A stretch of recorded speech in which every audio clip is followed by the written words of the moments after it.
Hello दोस्तों, आज जो हम टॉपिक स्टार्ट करने वाले हैं उसका नाम है राइट टू इंफॉर्मेशन, जिसे हिंदी में सूचना का अधिकार भी कहते हैं। ये एक ऐसा राइट है जो इंडिया के हर एक सिटीजन, हर एक नागरिक के पास है। अब जब मैं हर एक नागरिक कहता हूँ तो इसका मतलब ये है कि जिसके पास इंडियन सिटीजनशिप है वही राइट टू इंफॉर्मेशन का इस्तेमाल कर सकता है। यहाँ पर नागरिक या पर्सन का मतलब इंडिविजुअल या इंसानी है, इसमें कंपनीज और कोई इंस्टीट्यूशन कवर नहीं होते। हाउएवर अगर कोई कंपनी का एम्प्लॉय कोई जानकारी मांगना चाहे तो माना जाएगा क्योंकि वो इंसान एक इंडिविजुअल है, और अगर वो भारत का नागरिक है तो राइट टू इंफॉर्मेशन का यूज वो कर सकता है। सवाल ये है कि राइट टू इंफॉर्मेशन है क्या। तो देखो, इसको प्रिसाइसली और बहुत अच्छे तरीके से समझते हैं कि हमारा सूचना का अधिकार या राइट टू इंफॉर्मेशन क्या है। क्या होता है कि जैसे एक देश है, हमारा देश आजाद हो चुका है, हम अपने देश को चला रहे हैं, जिसके लिए हमने दो तरह की सरकारें चुनी हैं, सेंट्रल गवर्नमेंट और स्टेट गवर्नमेंट। हम यहाँ पर लोगों को चुनते हैं जो हमारे बिहाफ में हमारे देश को चलाने का काम करते हैं। अब रही बात पैसा, तो इस सरकारों को पैसा आ कहाँ से रहा है? हम जो टैक्स पे करते हैं वहीं से गवर्नमेंट को पैसा मिलता है। और आप ये मान के चलो भारत का हर एक नागरिक टैक्स पे कर रहा है, मान के मत चलो, सच में ये है भारत का हर एक नागरिक टैक्स पे कर रहा है। आप इनकम पे टैक्स अपनी पे कर रहे हो तो डायरेक्ट टैक्स है, और जहां जहां जिस एवेन्यू पर आपने कुछ भी ट्रांजैक्शन किया है, कुछ खरीदा है, आपने इनडायरेक्टली गवर्नमेंट को पैसा दिया ही दिया है। इन पैसों का गवर्नमेंट क्या करती है? इस्तेमाल करती है देश की तरक्की के लिए, और अभी देश बहुत अच्छी तरक्की कर रहा है। तो होता यह है कि जैसे हमारा टैक्स का पैसा हमने सरकार को दिया, सरकार की एजेंसियों को दिया, तो हम ये चाहेंगे ना हमारे पैसों का सही इस्तेमाल हो। तो बेसिकली होता यह है कि अगर हमको कोई डाउट है कि हमारे पैसों का सही इस्तेमाल हो रहा है कि नहीं हो रहा है, जैसे मेरे घर के सामने की सड़क खराब है, अब मुझे रोज ये मन में सवाल आता है कि यार मैं इतना टैक्स भरता हूं फिर भी देखो हमें अच्छी फैसिलिटी नहीं मिल रही है। तो हमें क्या दे दिया गया? राइट टू इंफॉर्मेशन दे दिया गया, जिससे हमारे पास अब इतनी पावर आ गई है कि हम किसी भी सरकारी एजेंसी से ये क्वेश्चन कर सकते हैं कि बताओ कि हमारे पैसों का क्या इस्तेमाल किया जा रहा है, और उनसे खर्चों का हिसाब मांग सकते हैं।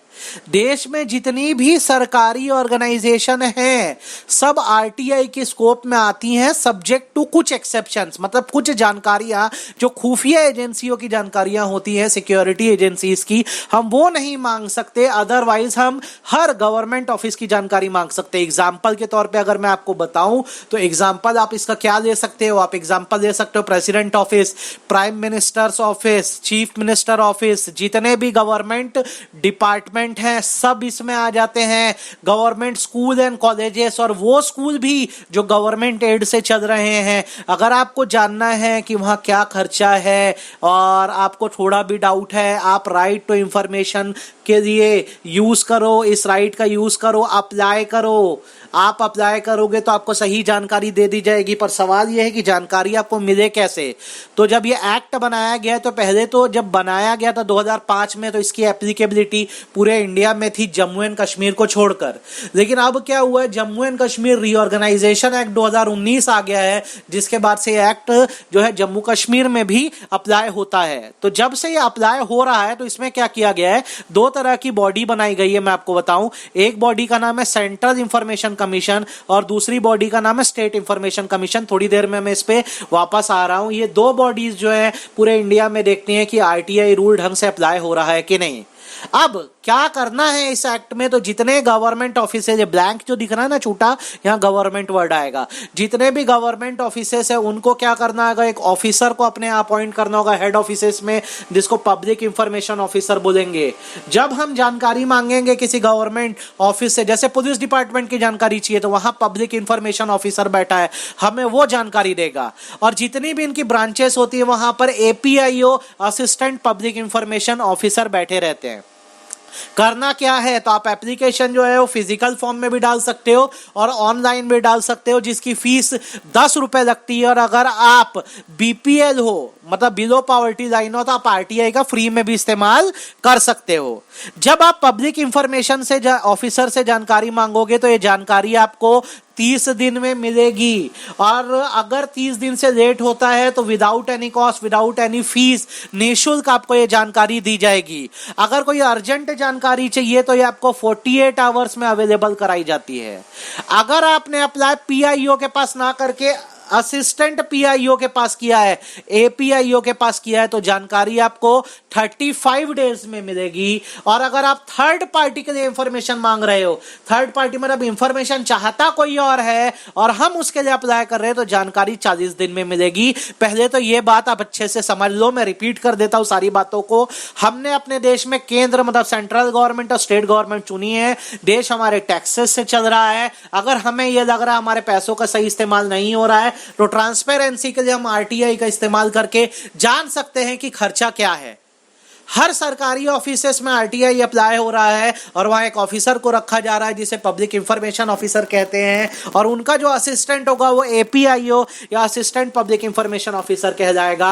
आरटीआई के लिए मैं फिजिकली भी अप्लाई कर सकता हूं और ऑनलाइन में भी, जिसकी फीस 10 रुपए लगती है। और अगर मैं बीपीएल कार्ड धारक हूं, मतलब मैं बिलो पॉवर्टी लाइन हूं, तो फिर ये फीस जो है वो फ्री हो जाएगी, 1 रुपए भी नहीं लगेगा। इंफॉर्मेशन कितने समय में मिलेगी, तो विद इन 30 डेज मिल जाएगी। अर्जेंसी में 48 आवर्स में मिल जाएगी एप्लीकेशन डालने के। अगर मैंने जानकारी एपीआई मतलब असिस्टेंट पब्लिक इंफॉर्मेशन ऑफिसर से मांगी है तो 35 डेज में, और थर्ड पार्टी के लिए अगर इंफॉर्मेशन मांग रहा हूं तो 40 डेज में मिलेगी। अब थोड़ी देर पहले हमने बोला कि देश में 2 बॉडीज बनाई गई है, उनका गठन किया गया है जो आरटीआई को रेगुलेट करती है। तो जो मेन बॉडी है उसका नाम सेंट्रल इंफॉर्मेशन कमीशन है। इसमें जो अथॉरिटी है वो चीफ सेंट्रल इंफॉर्मेशन कमिश्नर है, और उनको असिस्ट करने के लिए इंफॉर्मेशन कमिश्नर्स हैं। इन्हें अपॉइंट करने का काम प्रेसिडेंट ऑफ इंडिया करते हैं, और प्रेसिडेंट ऑफ इंडिया जब चीफ सेंट्रल इंफॉर्मेशन कमिश्नर और इंफॉर्मेशन कमिश्नर्स को अपॉइंट कर रहे होते हैं, तो इनका रिकमेंडेशन जो है कमिश्नर्स का, वो एक कमिटी देती है जिसके हेड चेयरमैन होते हैं। एक कैबिनेट मिनिस्टर जो साथ में होते हैं प्राइम मिनिस्टर के, और जो ऑपोजिशन लीडर है वो कमिटी मेंबर्स होते हैं। ये प्रेसिडेंट को क्या करते हैं, एडवाइस करते हैं कि किसे इंफॉर्मेशन कमिश्नर्स बनाया जाए सेंट्रल इंफॉर्मेशन कमीशन में। ठीक वैसे स्टेट इंफॉर्मेशन कमीशन हर स्टेट में सिचुएटेड है। जैसे छत्तीसगढ़ में मैं रहता हूं तो यहाँ पे छत्तीसगढ़ स्टेट इंफॉर्मेशन कमीशन है, जो यहाँ पर छत्तीसगढ़ में जितनी सरकारी बॉडीज है उनके लिए नियम और कानून बनाते हैं। तो बेसिकली यहाँ पर चीफ स्टेट इंफॉर्मेशन कमिश्नर होंगे और इंफॉर्मेशन कमिश्नर्स होंगे जो स्टेट के होंगे। इनको अपॉइंट करने का काम, यहाँ पे एक स्पेलिंग मिस्टेक हो गई है, इट्स नॉट गवर्नमेंट, ये गवर्नर है। गवर्नर जो होते हैं स्टेट के वो अपॉइंट करते हैं कमिश्नर्स को, और किसकी रिकमेंडेशन पर, तो चीफ मिनिस्टर कमेटी के चेयरमैन होंगे। फिर स्टेट मिनिस्ट्री जो स्टेट कैबिनेट होता है उसके एक मिनिस्टर होंगे, और स्टेट में जो ऑपोजिशन लीडर होंगे वो कमेटी के मेंबर्स होंगे। तो ये इनका कंपोजिशन हो गया।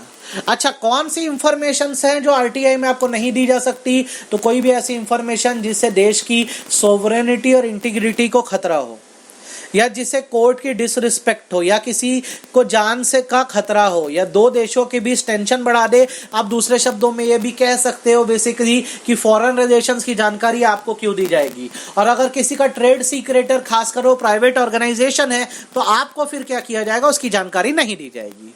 कुछ ऑर्गेनाइजेशंस है जो आरटीआई के स्कोप से बाहर हैं, जैसे raw, BSF, CISF, CBI, CID, IB. भाई ये सब का क्या हिसाब है, सारी सिक्योरिटी एजेंसी है। ये माना जाता है जनरली इन पर आरटीआई अप्लाई नहीं कर सकते। और कुछ एक्सेप्शंस है जहां पर अगर कोई करप्शन या ह्यूमन राइट वायलेशन का मामला है तो आप सेंट्रल गवर्नमेंट की परमिशन से यहां आरटीआई अप्लाई करके जानकारी दे सकते हो। ये बात आपको ध्यान रखनी है। कुछ डेफिनेशंस आपको पता होना चाहिए, जैसे पब्लिक अथॉरिटी का मतलब क्या, हर वो अथॉरिटी या इंस्टीट्यूशन जो कॉन्स्टिट्यूशन द्वारा बनाया गया है, जो पार्लियामेंट के थ्रू बनाया गया है, जो स्टेट लेजिस्लेचर मतलब विधानसभा के थ्रू बनाया गया है, या गवर्नमेंट नोटिफिकेशन से जो भी बॉडी बनाई गई है वो पब्लिक अथॉरिटी है। इन्हीं पब्लिक अथॉरिटीज पर जो हमारा आरटीआई है वो लगता है। रिकॉर्ड का मतलब क्या होता है, हर वो डॉक्यूमेंट या फाइल या माइक्रोफिल्म या कोई इमेज या कंप्यूटर का कोई इमेज या कंप्यूटर की कोई फाइल रिकॉर्ड में कहलाती है। इंफॉर्मेशन मतलब जानकारी होता है जो हम मांगते हैं। देखो, हम जानकारी किसी भी फॉर्म में आरटीआई का यूज करके मांग सकते हैं, चाहे वो रिकॉर्ड हो, डॉक्यूमेंट हो, ईमेल हो, प्रेस रिलीज हो, सर्कुलर हो, मटेरियल इलेक्ट्रॉनिक फॉर्म में, वो सब मांगा जा सकता है, प्रोवाइडेड उस ऑर्गेनाइजेशन के पास उस फॉर्म में वो डाटा मौजूद हो। जैसे मैं एक ऑर्गेनाइजेशन से बोल रहा हूँ मुझे सारी इंफॉर्मेशन इलेक्ट्रॉनिक फॉर्म में चाहिए, तो मुझे इलेक्ट्रॉनिक फॉर्म में इंफॉर्मेशन तभी मिलेगी जब उस ऑर्गेनाइजेशन के पास अवेलेबल होगी। अवेलेबल नहीं होगी तो कैसे देंगे। आरटीआई का मतलब क्या है? आरटीआई की डेफिनेशन आरटीआई एक्ट में ऐसी दी गई है, पब्लिक अथॉरिटी के कंट्रोल में जो जो जानकारियां हैं मैं उसे दे सकता हूं। देने का मतलब बेसिकली ये होता है कि मैं नोट्स या एक्सट्रैक्ट दे सकता हूं, वर्क डॉक्यूमेंट रिकॉर्ड को इंस्पेक्ट कर सकता हूं, सर्टिफाइड सैंपल या मटेरियल दे सकता हूं, या फिर जानकारी को मैं डिस्केट मतलब disk, floppy, tapes, video cassette के फॉर्म में भी दे सकता हूं। थर्ड पार्टी का मतलब क्या है? सिटीजन ऑफ इंडिया के अलावा अगर कोई दूसरा पर्सन जो है वो जानकारी मांगे तो उसे थर्ड पार्टी कहते हैं। अब आप इसके फीचर्स देख लो। अब ये क्वेश्चन आंसर फॉर्म में भी इसको पढ़ा जा सकता है। जो लोग सब्जेक्टिव वे में एग्जाम देंगे उनको बहुत काम आएगा। आरटीआई एक्ट 2005 के फीचर क्या है? तो आरटीआई एक्ट 2005 के फीचर ये पूरे इंडिया में एप्लीकेबल है। पहले एक्सेप्ट जम्मू कश्मीर था, अब वो लाइन हटा देंगे पढ़ने के लिए।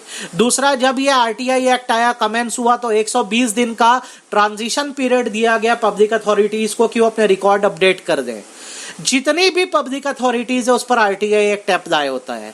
इंडिया के जितने सिटीजन है सबके पास आरटीआई है, लॉ मतलब राइट है, आप अधिकार इस्तेमाल कर सकते हो। याद रखना, इंडियन सिटीजन जो इंडिविजुअल है उसके पास हर गवर्नमेंट डिपार्टमेंट में पब्लिक इंफॉर्मेशन ऑफिसर है और उनके नीचे असिस्टेंट पब्लिक में इंफॉर्मेशन ऑफिसर है जो आपकी रिक्वेस्ट से डील करेंगे।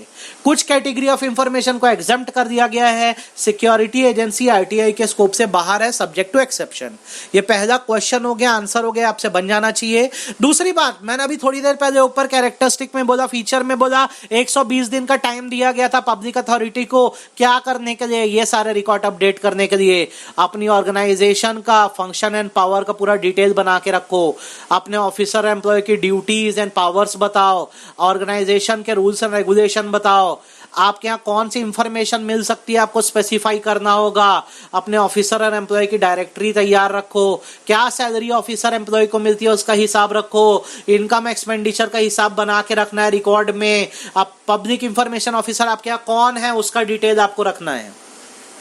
कैसे आरटीआई की इंफॉर्मेशन ऑब्टेन करें? तो मैंने आपको बोला आप इंफॉर्मेशन फिजिकली भी ऑब्टेन कर सकते हो और ऑनलाइन एप्लीकेशन डाल के भी अप्लाई कर सकते हो। फीस 10 रुपए है और बिलो पॉवर्टी लाइन के लिए ये फ्री है, ये याद रखना। तो एप्लीकेशन राइटिंग में आपको पीआईओ को देना होगा जो प्रिस्क्राइब फीस के साथ होगा। जब एप्लीकेशन मिलेगा तो नॉर्मल केस में आपको जानकारी 30 डेज में मिलेगी। इमरजेंसी और लाइफ और लिबर्टी का सवाल है तो 48 आवर में मिलेगी। अगर रिक्वेस्ट एपीआईओ को डाले हो तो 35 दिन में, और थर्ड पार्टी की अगर बात है तो 40 डेज में। आपको ये याद रखना है। 30 दिन में जानकारी नहीं मिलती है तो इसको रिफ्यूजल माना जा सकता है, प्रोवाइडेड आपको कारण जरूर बताया जाएगा कि रिफ्यूजल क्यों हुआ। और अगर आप सेटिस्फाई नहीं हो तो भाई आप अपील कर सकते हो ऊपर, किसके पास? सेंट्रल इंफॉर्मेशन कमीशन या स्टेट इंफॉर्मेशन कमीशन के बाद। अच्छा, कौन सी जानकारियां एग्जेम्प्टेड हैं आरटीआई में? तो अगर कोई भी ऐसी इंफॉर्मेशन जो देश की सिक्योरिटी है, इकोनॉमिक इंटरेस्ट को, कंपनी नहीं है कंट्री है, स्पेलिंग मिस्टेक्स होती है कहीं कहीं, आप उस पर ध्यान रखेंगे, इकोनॉमिक इंटरेस्ट को अफेक्ट करती हैं। वैसे ही अगर कोई भी इंफॉर्मेशन है जो कॉन्फिडेंशियल नेचर की, जो फॉरेन गवर्नमेंट से मिली है, या कोई भी ऐसी इंफॉर्मेशन जिसको कोर्ट ने प्रोहिबिट कर दिया है, जिससे किसी की लाइफ को खतरा हो सकता है, या देश की डिसरिस्पेक्ट या पार्लियामेंट की डिसरिस्पेक्ट होती है, ऐसी जानकारी आपको नहीं दी जाएगी। वैसे मिनिस्टर्स के डिस्कशन आपको नहीं बताए जा सकते। अच्छा, पीआईओ की ड्यूटीज में क्या क्या आता है? तो पीआईओ की ड्यूटीज में ये सारी चीजें आती है। सबसे पहले तो आपकी जो रिक्वेस्ट है उससे डील करेगा। दूसरा, आपको असिस्ट करेगा एप्लीकेशन फाइल करने में। नेक्स्ट, अगर आपने एप्लीकेशन जो है किसी और पब्लिक अथॉरिटी के पास डाल दिया है, जैसे जानकारी रेलवे की चाहिए थी और आपने एप्लीकेशन बिजली विभाग में डाल दिया है, तो रिक्वेस्ट को ट्रांसफर करने के लिए 5 दिन का समय दिया जाएगा। पीआईओ आपको जानकारी रिक्वेस्ट रिसीव होने के 30 दिन के अंदर दे देगा, और अगर उसने आपकी रिक्वेस्ट को रिजेक्ट कर दिया तो रीजन बताएगा कि उसने क्यों रिजेक्ट किया और आपको अपील करने का समय मिलेगा। अच्छा, इंफॉर्मेशन कमीशन कैसे बनते हैं? तो अभी थोड़ी देर पहले मैंने बताया था, मैं दोबारा रिपीट कर दे रहा हूं। 2 तरह के कमीशन हैं। सेंट्रल इंफॉर्मेशन कमीशन, जिसको सेंट्रल गवर्नमेंट ने कंस्टिट्यूट किया, इसमें कौन होता है? चीफ इंफॉर्मेशन कमिश्नर होता है, और सेंट्रल इंफॉर्मेशन कमिश्नर होते हैं जो 10 तक होते हैं। इनको अपॉइंट करने का काम प्रेसिडेंट ऑफ इंडिया करता है। किसकी रिकमेंडेशन पर? एक कमेटी की, जिसके हेड कौन होते हैं? प्राइम मिनिस्टर, सेंट्रल गवर्नमेंट का एक मिनिस्टर और leader of opposition. Information commissioner वो पर्सन होगा जिसको साइंस टेक्नोलॉजीज आए या किसी अदर फील्ड में वाइड एक्सपीरियंस हो, वो किसी पॉलिटिकल पार्टी से कनेक्टेड नहीं है। इनका टर्म 5 साल का होता है या 65 साल की age whichever is earlier, और याद रखना रीअपॉइंट हो सकते हैं। स्टेट इंफॉर्मेशन कमीशन जो होता है उसे स्टेट गवर्नमेंट बनाती है, और इसमें कौन होता है? स्टेट चीफ इंफॉर्मेशन कमिश्नर और स्टेट इंफॉर्मेशन कमिश्नर होते हैं, ऑफिसर्स होते हैं, कमिश्नर होते हैं। अच्छा, इनको अपॉइंट करने का काम कौन करता है? गवर्नर। और उनको रिकमेंडेशन कौन देता है? कमिटी, जिसमें कौन होगा? Chief minister, state government minister, leader of opposition. यहाँ पे भी वाइड एक्सपीरियंस के लोगों को चुना जाता है, और यहाँ पे भी टर्म होता है 5 से 65 साल। आपको ये याद रखना है। इंफॉर्मेशन कमीशन की पावर क्या है? तो अगर किसी ने इंफॉर्मेशन मांगी थी पीआईओ से, अगर पीआईओ ने इंफॉर्मेशन नहीं दी, या फिर वो पर्सन खुद से इंफॉर्मेशन सबमिट नहीं कर पाया, या उसको इंफॉर्मेशन रिक्वेस्ट कर दी गई, रिफ्यूज कर दी गई, या अगर पर्सन को लग रहा है कि उसे ज़्यादा फीस चार्ज की गई है, या उसे गलत जानकारी दी गई है, या उसे टाइम पर रिस्पॉन्स नहीं मिल रहा है, तो इंफॉर्मेशन कमिश्नर्स के पास अप्लाई करेगा, कमीशन के पास अप्लाई करेगा, और फिर उसकी रिक्वेस्ट से डील किया जाएगा। ये ध्यान रखो। कुछ ऑर्गेनाइजेशन है जो एग्जेम्प्टेड है। एग्जेम्प्टेड होने का मतलब जिन पर आरटीआई अप्लाई नहीं होता। आप देख लें, सारी सिक्योरिटी एजेंसी हैं। एक्सेप्शन ये है कि अगर मामला करप्शन का है या ह्यूमन राइट वायलेशन का है, तो सेंट्रल गवर्नमेंट से अप्रूवल लेके आप इन ऑर्गेनाइजेशन में भी आरटीआई लगा सकते हैं। अपील के प्रोविजन पे आते हैं, तो अपील का प्रोविजन कब लगेगा? अगर किसी को इंफॉर्मेशन नहीं मिल रही है, या पीआईओ ने जो रीजन बताया अगर आप उससे डिससेटिस्फाई हो, तो पहली अपील जो होगी आप एक सीनियर ऑफिसर के पास करोगे जो पीआईओ के ऊपर बैठता है, और 30 डेज में आपको ये अपील डालनी होगी। अगर आप वो ऑफिसर भी आपको सेटिस्फाई नहीं कर पाता है, तो नेक्स्ट विद इन 90 डेज जो होगी, फर्स्ट अपील के 90 दिन जो होंगे, उसमें आपको अपील सेंट्रल इंफॉर्मेशन कमीशन या स्टेट इंफॉर्मेशन कमीशन के पास डालनी होगी। याद रखना। नेक्स्ट सवाल ये आता है कि पीआईओ के ऊपर पेनल्टी लग सकती है क्या? तो पेनल्टी कब लगेगी पहले ये समझो। अगर पीआईओ ने आपका एप्लीकेशन एक्सेप्ट नहीं किया, या बिना रीजन के इंफॉर्मेशन देने में देरी कर रहा है, गलत जानकारी दे रहा है, इंफॉर्मेशन को डिस्ट्रॉय कर दे रहा है, या फिर इंफॉर्मेशन ऑब्टेन करने में हिंड्रेंस या डिस्टर्बेंस ला रहा है, तो 250 रुपए पर डे का फाइन लग सकता है, जो 25,000 रुपए तक मैक्सिमम हो सकता है। आपको ये बात याद रखना है। सेंट्रल गवर्नमेंट के आरटीआई में क्या पावर है? तो सेंट्रल गवर्नमेंट के आरटीआई में पावर यह है कि पब्लिक के लिए एजुकेशन प्रोग्राम्स वो डाल सकते हैं, जिससे लोगों को आरटीआई के बारे में अवेयर किया जाए। ऑफिसर्स को ट्रेन कर सकते हैं। आरटीआई की बुक्स पब्लिश की जाती है जो फ्री ऑफ कॉस्ट आपको मिल सकती है। पब्लिक अथॉरिटी को एनकरेज करेंगे आरटीआई प्रोग्राम्स के लिए, और हर ऑर्गेनाइजेशन के लिए रूल आएंगे जो सरकारी है कि उन्हें अपने पीआईओ का डिटेल देना होगा। नेक्स्ट, आरटीआई का ऑब्जेक्टिव क्या है? तो आरटीआई का ऑब्जेक्टिव ये है कि भारत के जो नागरिक उनको ये शक्ति दे दी जाए कि वो गवर्नमेंट ऑर्गेनाइजेशन से क्वेश्चंस कर सकें कि भाई उनके दिए गए पैसों का कैसा इस्तेमाल हो रहा है। इससे याद रखना ट्रांसपेरेंसी और अकाउंटेबिलिटी आती है और देश में करप्शन खत्म होता है। राइट टू नो क्या है? तो याद रखना जानने का अधिकार, जिसके बेसिस पर राइट टू इंफॉर्मेशन बना है। आप अगर इंसान हो, आपको सवाल पूछने का अधिकार है, यही बताता है कि आप जिंदा हो। आपका हर बात पे एक ओपिनियन होना चाहिए, चाहे वो सही हो चाहे वो गलत हो।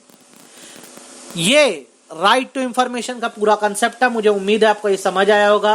बीच में कुछ राइटिंग एरर्स थे जो मेरे असिस्टेंट से हो गए होंगे, तो मैंने वहां क्लैरिफिकेशन दे दिया है। आप जब नोट्स को सुने तो आप उसको करेक्ट कर देंगे।